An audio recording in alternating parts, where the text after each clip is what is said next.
बार्शी तालुक्यातील इर्ले येथे कोंबड्यांच्या संरक्षक जाळीत अडकलेल्या उद मांजराची वन विभागाच्या पथकानं तत्परता दाखवत सुखरूप सुटका केली आहे.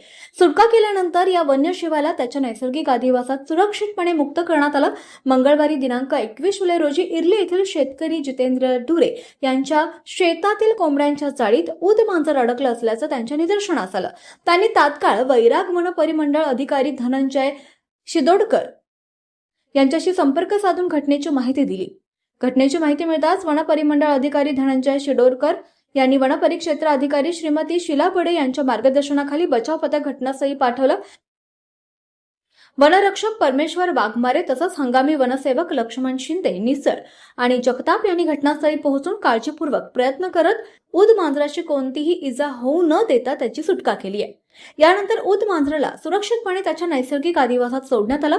वन विभागाच्या या तत्पर आणि संवेदनशील कारवाईमुळे वन्यजीवाचा जीव वाचलाय. ग्रामस्थांनी वन अधिकाऱ्यांचं यासाठी कौतुकही केलंय.